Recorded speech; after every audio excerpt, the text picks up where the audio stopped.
Good morning, everyone. My name is Linda Clink. I am the Wyoming Main Street State Coordinator.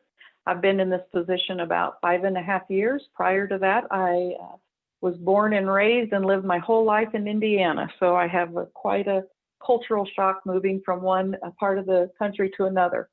But it's been thrilling out here in Wyoming, and it's been great to coordinate this program that we're offering you today on sustainable funding with the Oregon Main Street program, the Main Street programs from Oregon, Colorado, Washington, and Wyoming. So this is a great opportunity for people to get on from other states and meet with each other with us not being able to have our conference this year.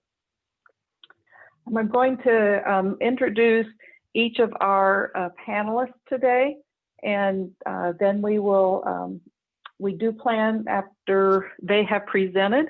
We will have a link in our chat box that you can join in after this presentation for additional discussion on what was presented. As we're going through the presentations, if you would take a note that there's a chat box or a question and answer box down at the bottom of the screen. And if you have any questions, enter them in there and we will address them as we can.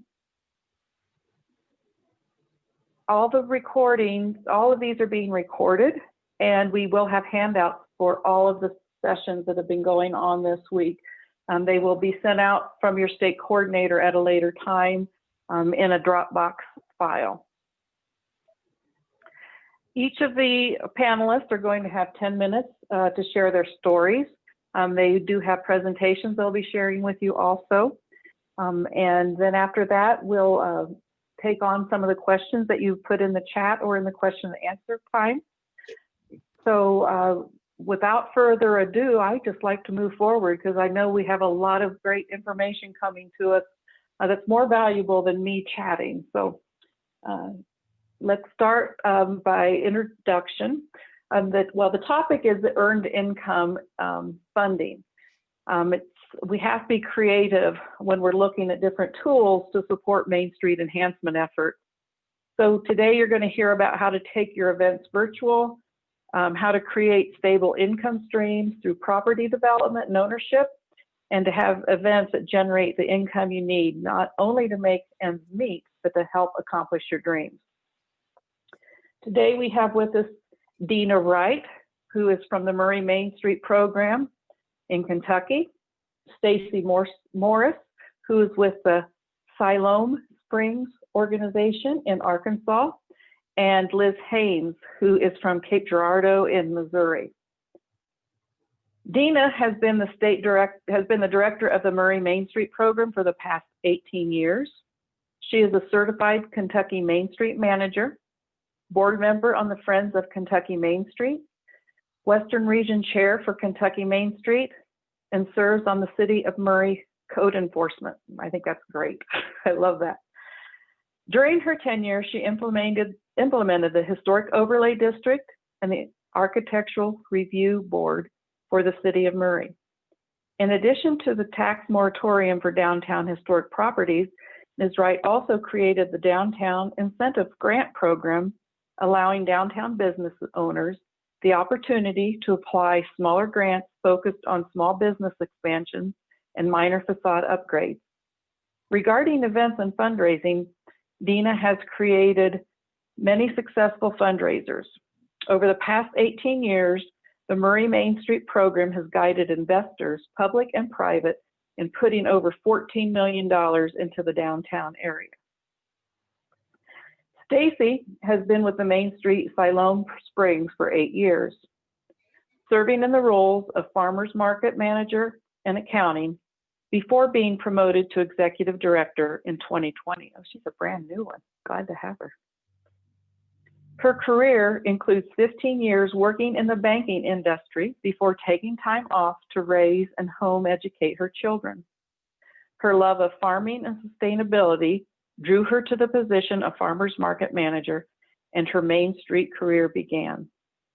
A member of the Siloam Springs community for over 30 years, Stacy is passionate about the work Main Street is doing to make it a destination known for its thriving downtown historic district.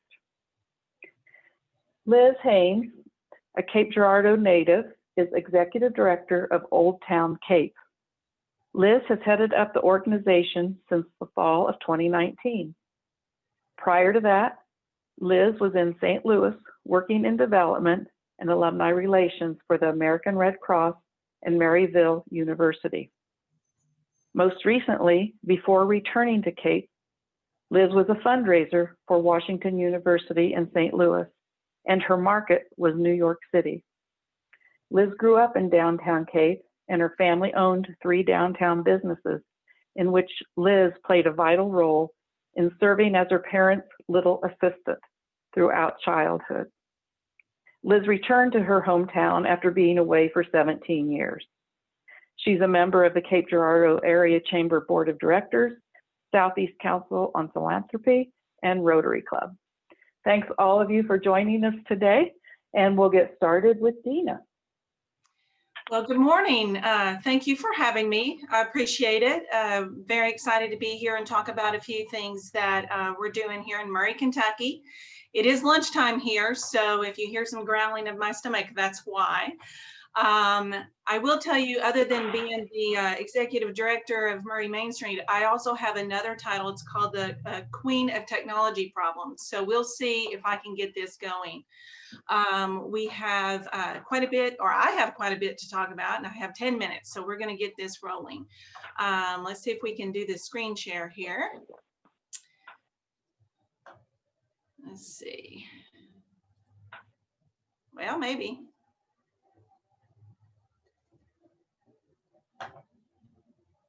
Whoops, what'd I do? See, I told you I'm terrible. I think someone will help you. It looks good, but I think that if you just expanded your slideshow screen to full screen, we would be able to see it perfectly well. There we go. There you go. Can you see it right? Looks good. Okay. So I am talking about trivia night and property ownership. Trivia night is a big project for us. We've been doing this for 15 years. I don't know how many have experienced a trivia night event, but I will tell you a little bit about it. Trivia night is something, like I said, we've been doing for 15 years. You can make just as much money as you want to, as much room as you have to have events. It's a team competition. We have 8 people on a team, and really, to have a really good team, I think you have to have a multiple of age groups, and from young to old, let's say. 7 rounds of 10 questions per round. Each correct answer is 1 point, and you have 30 seconds between each question to answer this. Every round is a different subject matter. You could have hit songs or sports. We've done the Olympics before, anything you can think of. I did do history of Murray, Kentucky, and got booed out of the room because not a lot of those young people knew all the history of Murray, Kentucky. But it's a lot of fun, and we give teams about 90 seconds at the end of each round to get their answers and get them into our graders. Top 3 teams win some prizes. One of the other things we have during the evening, because not only do we make money via sponsorship, but we also have sponsors for the rounds and for some other activities we have going on. We have a 50-50 draw where people buy tickets, and then between the rounds they buy tickets, and then we do a draw for the winning ticket, and they get half the pot. Some people call that a raffle, but we don't like the word raffle, so we use draw. We also have what's called Dead or Alive, and you'll see the 2 pictures on your screen. Dead or Alive is what we use to create some excitement and take a little time while our graders are grading, and they pay $1 and they might win half the pot. Door prizes are given. We also make money on mulligans. So if someone has a round that they're not very familiar with, let's say, they can buy 5 mulligans or 5 correct answers for $25. And then we have a wall of gift cards. We have people donate gift cards to us from anywhere from $5 to $25 in value, and people pay $10 for the envelope those gift cards are in. The first time we did that, we made over $500 for that wall of gift cards. Based on past years, and like I said, we've done this for 15 years. We've netted between $4,500 and $8,000 each year. It's pretty simple, pretty easy, lots of fun. We started out without alcohol, and I hate to tell y'all, but as most of us know, alcohol really sells it. And people will give up more money when they've had a few drinks. So we added that, and it really has created quite a fun time. We do it in February because that's when it's cold and everybody wants to get outside and enjoy something, do something that's not in their house. So especially this time, and we have really a great time with that. We also have something else that I was asked to talk about, and it's the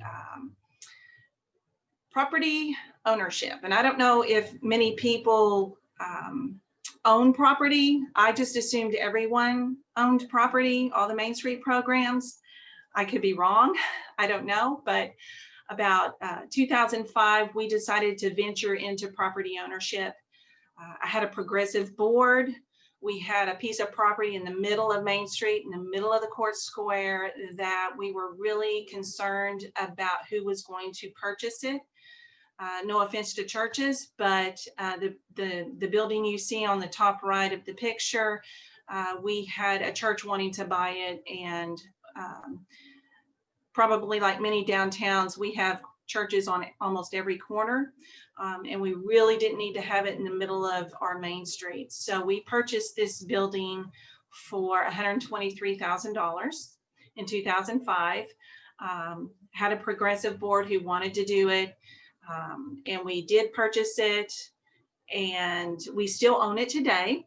I will say, to own a piece of property, you either have it for one of two reasons. You're either going to own it for rental income, which is what we own this building for, or you're going to own it to resell it. Regardless, you have to have a progressive board willing to take those risks. You have to have for rental income, you have to have the ability, you have the ability to decide who is going to rent it and for how much they're going to rent it. You have the ability to control how it looks and what improvements are going to happen. Unfortunately, for rental income ownership, you have to have cash flow for maintenance, and you are a landlord, which means you deal with every single issue that comes up, whatever time of night it is. So those are pros and cons of ownership. Like I said, this particular one we purchased in 2005 for $123,000. It has 2 storefronts, as you can see, and a second floor with potential. We haven't quite gotten up there yet. We did get the entire storefronts of both, and we have retail restaurants in both sides, here and here. And we're up to an invested amount with grants and loans of $255,000. Moving on to another one, property development or ownership to resell and property donation. We've done this 3 times already, and I was really hoping today I could tell you that we have our next one coming up, but unfortunately it's not quite finished yet. One of the things that I can tell you from ownership to resell is it can take you years to get someone to actually say, yes, I'm going to give you that piece of property I own. But you need to know your property owners, know who can donate, know who is retirement age, because it could be likely that they have no one to donate or to give that to will it to, and whoever is an absentee owner. They're more likely to give it to you just for those tax incentives.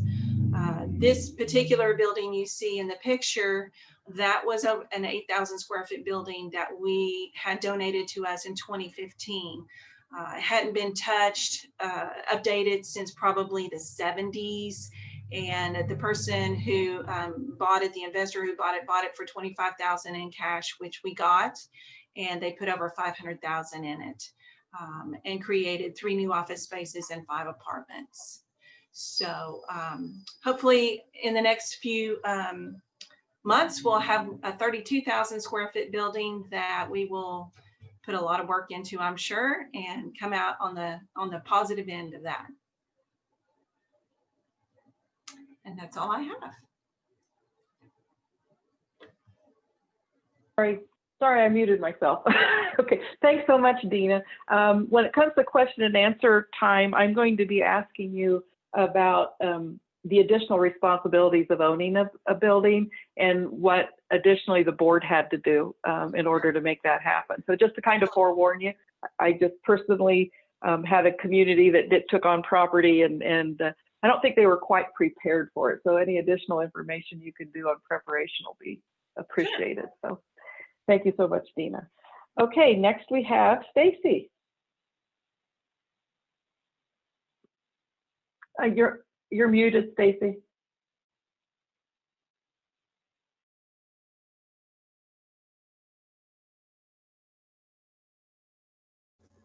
Okay, sorry. I'm trying to get my PowerPoint up.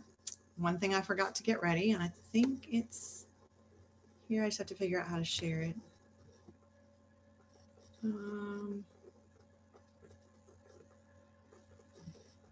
Stacy, if you see that green share screen button at the bottom of your Zoom screen, that would allow you to select it. Okay, great. Thank you for your help. Okay.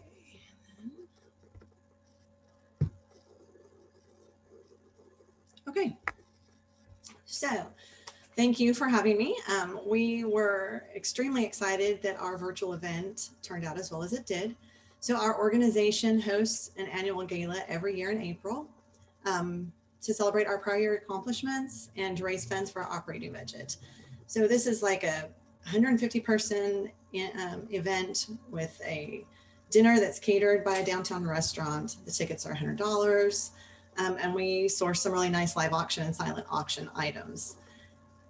We host our event in a downtown venue. We are blessed to have 2 different downtown event venues, and due to the pandemic, we had to change our plans. We scheduled the gala twice and eventually decided to host it in July virtually. And we'd never done a virtual event. We just jumped in and decided to give it a shot because, you know, what could we lose? It wasn't going to cost near as much to host a virtual event as it was the in-person event. So we have a university in our community and they happen to have a broadcast studio. And so they partnered with us and we aired the event on Facebook Live.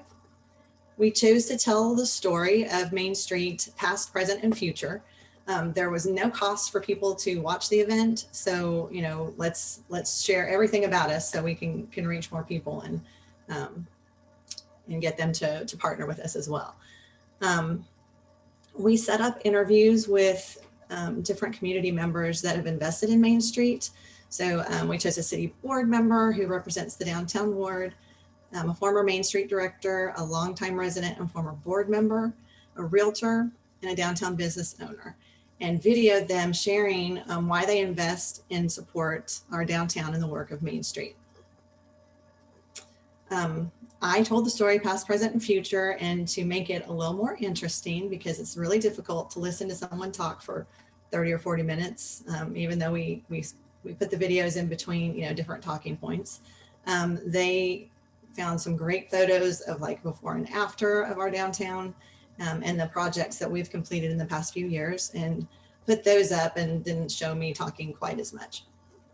To market the event, we mailed postcards, we boosted posts through social media, and we have a billboard contract. So we put a slide up on the billboard and it's digital. While we were planning the event though, we started wondering like, what can we do to motivate people to donate? Because this is a fundraiser. So we can't just do everything free and auction items and probably aren't going to generate a lot of income, you know, during this time. So we decided to sell tickets as a donation for $65, and that included a $15 gift card to one of our downtown eateries. That provided support for both our organization and the downtown restaurants who were really struggling. A local ice cream shop provided sundae cups, and a local brewery provided crowlers to go along with those tickets. And everything was delivered to the ticket holders. But we're a small community, probably 16 to 20,000 people. So if you're in a big city, you could do a drive-through pickup to get the items for the event. One other thing we did is we used an online platform called events.give to host our silent auction and our live auction. The auction was opened a week before the event was to take place. And then we added the larger ticket items about Wednesday before the event. So when people signed up through events.give, they would get texts when new items were added. They would get texts if someone bid against them. And they were able to pay for everything online at the end of the evening's event, which in past years, the auction,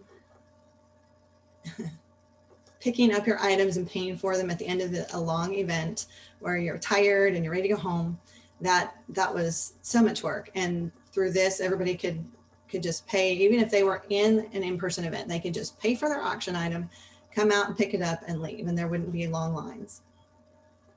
So we will be using that service forever. Let's see.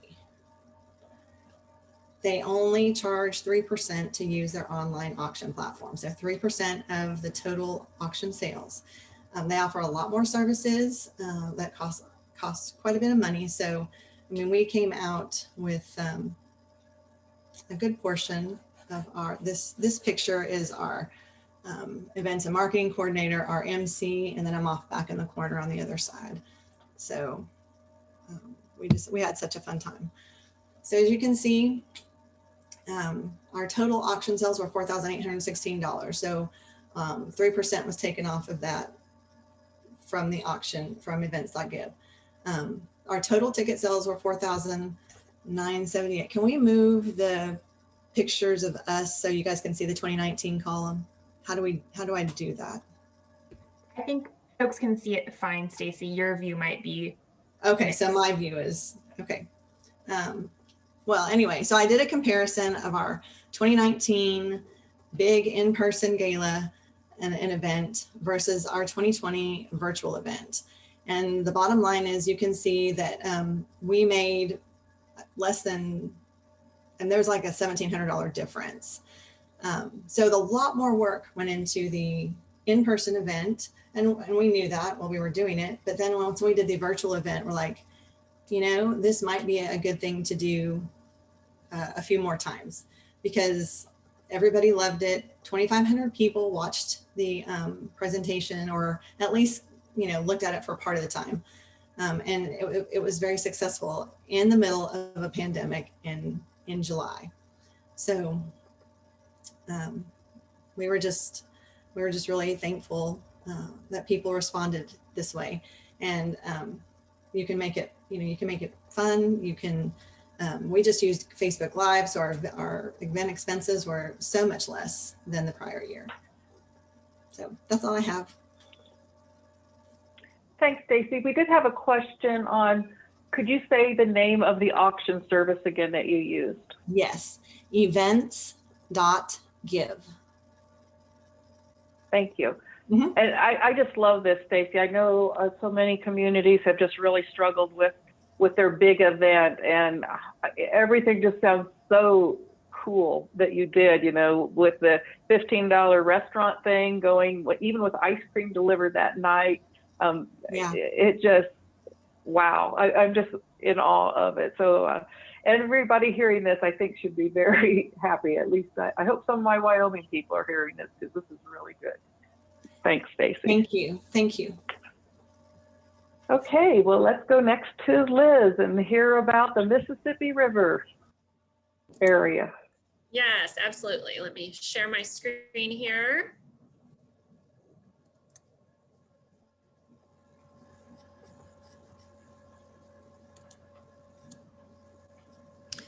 Okay, so thank you so much for having me today. I'm thrilled to be a part of this. And I thought I would start off by talking just very briefly about who we are and what we do, because since a lot of you are over on the west part of our country, I don't know whether or not you've spent any time in the Missouri, in the southeast Missouri area. So so we are Old Town Cape. We are in the southeast part of southeast Missouri, in the boot heel there. And we are river town, as you can see, and we leverage the river very much. So you can't really come to our downtown without taking a stroll along the river. Obviously, our mission is very much like many of yours is. We are a large district. We are over 300 businesses and 4,500 residents within our footprint, and we are about 130 blocks. As well. We have been around since 1999, so we celebrated our 20-year anniversary just recently. And just to give you a little sense of place, that's our Main Street. This is Broadway, another main thoroughfare, and of course the river there. So what I'm going to talk to you about today is similar to what Stacy shared. We also did a virtual event recently. We named the event Revivify. And our annual fundraiser is in the fall, and it's typically a seated dinner auction for about 300 people. Clearly with COVID, we too couldn't host the event in its normal iteration. So but we still had to raise typically we raise around $40,000 for the event. And that really was crucial for our budget. So we knew we still had to do something to raise those funds. So we put our heads together and devised this event. So Revivify means to bring new life or vigor to. We really feel that that's what all of us do every day, bringing new life and continuing the revitalization of our communities. So we thought it was a fitting name. So our event was multifaceted. We had a live stream, a radiothon, and an in-person open house event, all happening simultaneously over the course of 5 hours in late October. We did exceed our goal. I'm going to kind of talk to you first here about the outcomes of the event, and then I'll kind of hone in on how we got there. So we did exceed our goal of 40,000. We raised 42,600. We were able to showcase our mission and the vibrancy of art in our downtown community. We were able to promote downtown businesses. An unexpected outcome is we were able to uncover new ways that our organization supports our business owners through these interviews that we had during the live stream. We picked up on lots of cool little nuances that we're going to use as we're, kind of making the case for support for funders and things like that we hadn't really even thought of in the past.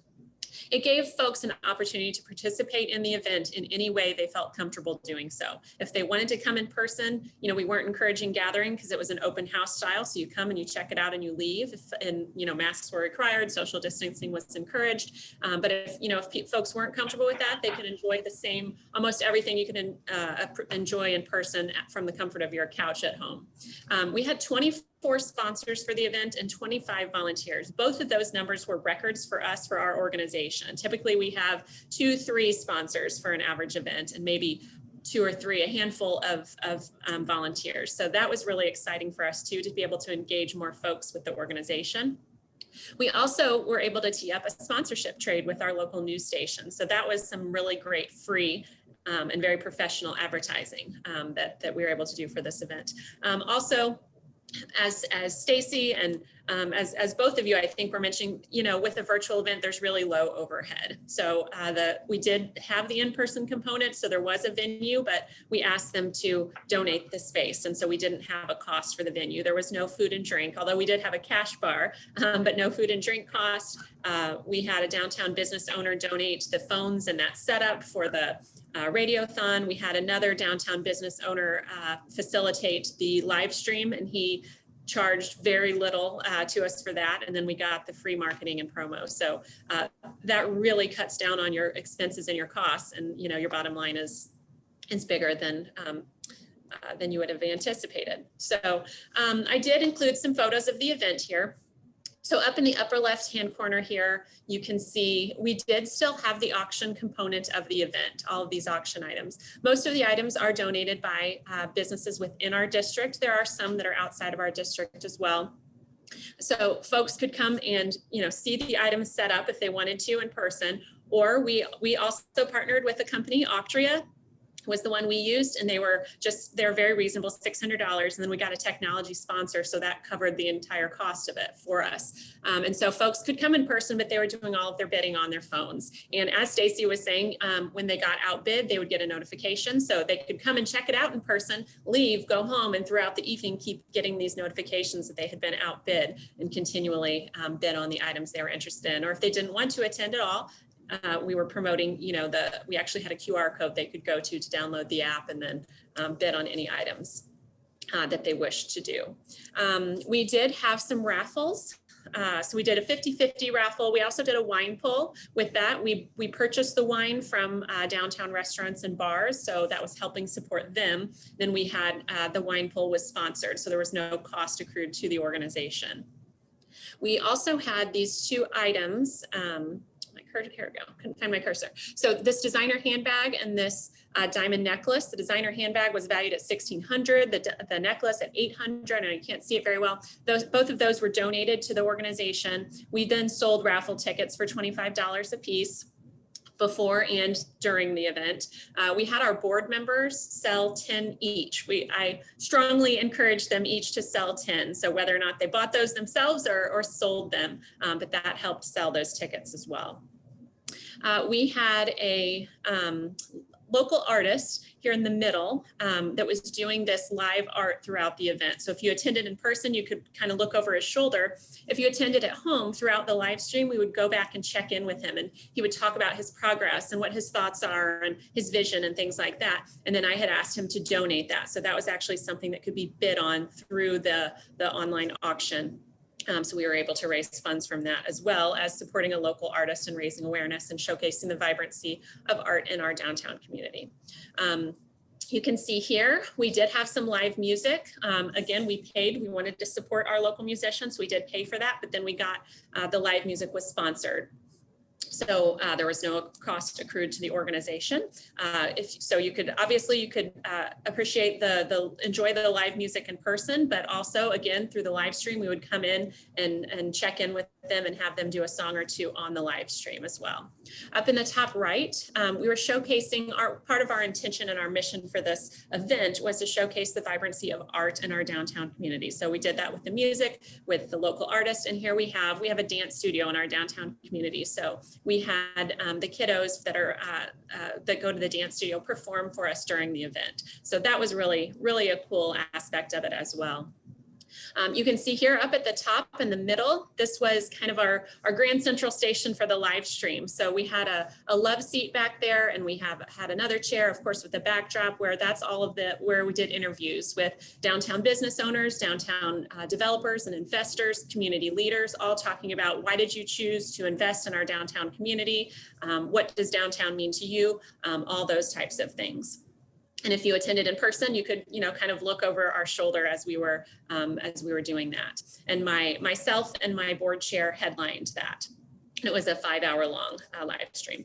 And then here in the bottom left, you can see we did partner, and we had a radiothon going on. So we partnered with a local radio station. And so those are our volunteers for the phone bank. And so throughout the live stream, I was driving folks to this number that we had created. So we were pushing folks to donate, by calling in to bid on the auction items, or to participate in any way they wanted to, or with the raffle items as well.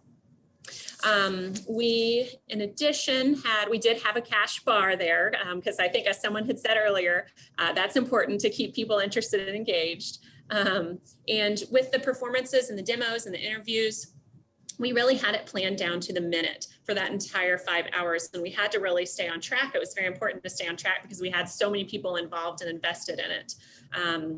We had a bartender do a demo of a popular drink at the bar that he worked at. We had a downtown owner, a restaurant owner of an Italian restaurant that has a strong following, do a live cooking demonstration. We had a yoga studio, an owner of a yoga studio, do a yoga demo. So lots of different pieces of that. We were very strategic in who we asked to participate in the live stream, because we wanted to make sure that they were, number one, comfortable on camera and would present themselves and their business well, but also that they would present Old Town Cape well to the community. In addition to that, we were cognizant of diversity, and not just diversity in terms of ethnicity, but that was absolutely part of the equation, but also in terms of diversity of type of business in our downtown. So we're making sure we're representing everyone, as well as the location within our downtown district. Since we do have such a large district, we wanted it to be representative across the board. As I said, my board chair and I headlined it. Throughout the live stream, we had interspersed some pre-recorded mission-focused videos. So both my chair and I had done a 3 to 5 minute mission-focused video. So that was just kind of dropped in here and there throughout the 5-hour live stream. In addition, we did a very catchy kind of kickoff pre-recorded video to get folks engaged from the very beginning. And we also had, over the 21 years we've been in existence, we have all kinds of different videos in stock that we've done over the years. So we also interspersed those in throughout the live stream as well. We really wanted folks that were participating at home to be feeling like they were really a part of the action as if they were in person. And so our camera guy for the live stream really kind of followed us around throughout the entire event. And I would walk through the line where the silent auction items were and, point out certain things. And then, I'd have him come over and we talk to the phone bank volunteers and see how things were going. So you really got that vibe that you were there, even if you had, chosen not to attend in person. In addition, with the Radiothon, we also did pre-recorded interviews with those, and those ended up being simulcast because our live stream camera guy was able to capture those videos that were happening on the live stream as well, because the radio personalities were live broadcasting from the event itself. In addition to that, we had a matching gift donor assigned for every hour of the Radiothon. So that was really cool because the impact was doubled for everyone that was giving a donation. Their donation was doubled for that hour. Then it gave exposure and another sponsorship opportunity for that sponsor in addition to that. I did include, this is a sample.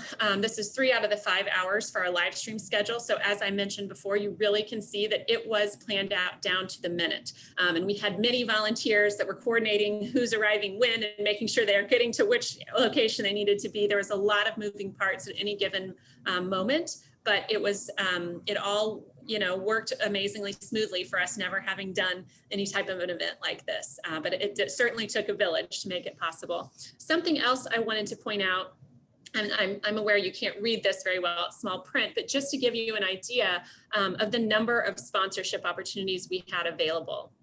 As I said, we had around 24, 25 sponsors, and we were very deliberate when we were coming up with these in making there be a diverse range of opportunities. So you could sponsor an opportunity for $300 all the way up until $3,000. So that doesn't exclude anyone based on what their philanthropic, abilities or priorities are.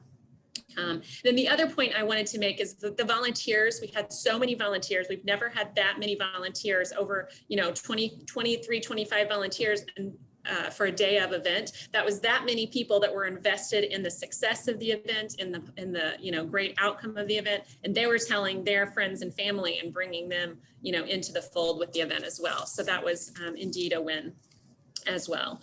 And then I'll just wrap up by saying, I know this seems like a very complex event with many moving parts, because it was, but it is possible. I have a very small team, and we actually didn't have an event coordinator when this happened because there was a vacancy on our team. So we made it happen during the pandemic with no event coordinator and some odds against us. So I know that you could do it too. I'm happy to answer any questions, but that is all I have today. And you're also welcome to follow up with me afterwards. I have my contact info there. Thank you so much, Liz. That was just really good. Yeah. Okay, I was muted by the administrator, so I wanted to be sure I was unmuted now. I think I made too much noise. Again, thank you all. Special thanks to Sherry Stewart from Oregon, who started this idea, and Brianne coming on board. Sherry for reaching out to the state coordinators, and state coordinators for recommending you. They did a really good job, and thank you so much. I just really appreciate it. Let's see, I don't see questions. I had one for you, Liz, to start with. What size of town is your area or your program? Because we have a lot of, Liz, Pick Gerardo. Yes, we are around 40,000 people. Okay. Well, it's not that large, but we in Wyoming, and I'm sure a lot of the other states out here, have a lot of really rural areas. I mean, maybe only 1,000, 3,000 people. We even have a couple with only 100 or you have several hundred. Do you have any recommendations on how you could downsize that a little bit? That might, because it was really good stuff, but it was a lot for a real small community. Do you have any recommendations about what could be downsized or what areas you might not do? I think that you could do the very similar event just on a smaller scale. 5 hours was a long time, I will say, to be on and have this event going on. I think you could scale it down time-wise to, just one or maybe even just 1 or 2 hours. Then you have, but still the same concept of, getting different business owners, different investors, involved to do the interviews and such. You also, wouldn't necessarily have to do all of the different components that we did. You could kind of pick and choose. You wouldn't have to do all the raffle items. Wouldn't have to necessarily, do such a large auction. We had quite a few auction items as well. So I think just in general, you could keep the same concept and just maybe kind of scale it down and minimize it. So it's, more manageable, because that certainly makes sense. If it's a different scale, if it's a different size town, the event would probably need to be a different scale as well. Great. Thank you, Liz. You bet. And then for Deana, we had a couple questions come through and she answered them online, but I just thought I could repeat that. So this was for Deana on the property ownership. The first question was, how are the restaurants faring and how does that affect your income?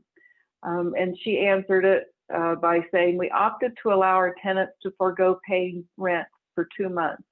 They are now prospering and doing well. We had the cash flow to allow them to keep 2 months rent. So what a wonderful way for a landlord to be able to work, that you were in a position to be able to do that and work with them to make that happen. That's very good. Yeah. Then the next question was for Deana, have you or would you purchase a building where your Main Street office is located? Pros, cons of that scenario. And Deana, I'll just let you answer it rather than me reading the answer. Sure. I think we would purchase one for our office. However, we are housed with a Convention and Visitors Bureau. They purchased their own building and we help them through that process as well as the renovation process of a historic building. So we are, I guess you can consider me the maintenance man to pay for my rent here. And so we purchase other properties or we obtain other properties to benefit our downtown. Okay, great.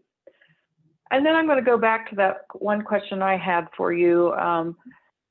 When you decided to take on property, and I heard you say over and over again, it's about a progressive board, and I really believe that. But my question is, did you have to take on additional staff or contract work? Are you managing the buildings yourself, or do you have a property management company? And was that a part of the plan as you moved forward? Well, when we started, we had a small board at the time. Ironically, I have a much larger board than I did then. I guess when you're small, you can get a little more done. I'm not sure, but they did decide to take it on, purchasing the first property, and we did it as a group. All of the committees were on board. So the renovation, the demolition, we did ourselves. We did the demolition ourselves, excuse me, and then we paid a contractor to come in. I guess you can consider me to have been the general contractor. I was there every day, fired, hired, whatever I had to do to get the job done. And still today, actually being the landlord, if there's a problem, I'm the person they call. So it's, I guess me being here for quite some time has made it a little bit easier for our organization to be able to do this with property ownership. So is it safe to say either you need a manager that really wants to be in property management, or you need to find a do you have a separate committee for the property management? Or No. is that just fall onto you? It just falls onto you. So if a organization wants to take on it, they either need to know that they've got a manager that loves to do that, or they should figure into the mix property management company in your business plan and funding. Well, would and be, I I do guess, what I think would suggest. you have to strategically have people on your board or on your committees that have certain expertise, so that when you need it, they're there and they can walk you through it. Okay, thank you. Mhm. And then Stacy, let me ask you too about your event, and what size of community are you, and what kind of a volunteer base did it take for you to make this all happen? So we are, our community is between 16 and 20,000 people. We are still building a volunteer base. We are finding it very difficult to keep volunteers. What we used, so there were probably 4 people from the university on their team that served as volunteers, and then the 2 paid staff, which is myself and Abby, and one of our board members, and 1 business owner. So there were 4 of us that put this together and ran the event. The committee had input, the main event committee had input in what we were doing, but the 4 of us actually ran the event. Part of that is because we were inside a building that was not big enough to allow probably more than 10 people and be socially distanced. So, but it went really smoothly. We had 1 rehearsal, and it only took us an hour from start to finish to do our presentation and to raise the $15,000 we netted after everything was said and done. Great. So great. Well, thank you all so much again. It's just been a pleasure, and I wish we could all, I'm sure everybody's in their front of their computers clapping for you, because it was really great. Thank you so much. Just a reminder to you all that there's a link in the chat box for you to use in order to go to a 30-minute chat room to discuss any of these items further. And also that you will be receiving in the email the link to all of the handouts, as well as a survey or an evaluation of the last 4 days. This will really enable all of our state coordinators to get together and determine if we want to do this again, how beneficial it was, what format would be best for you. So please take the time to complete the evaluation when you get it, to help Sherry, Gail, Brianne, and I to decide the best way to move forward. So again, thanks so much to you, Stacy and Deana and Liz. It was been great to have you, and hope we all get to meet in person again sometime soon. Thanks so much. Thank you.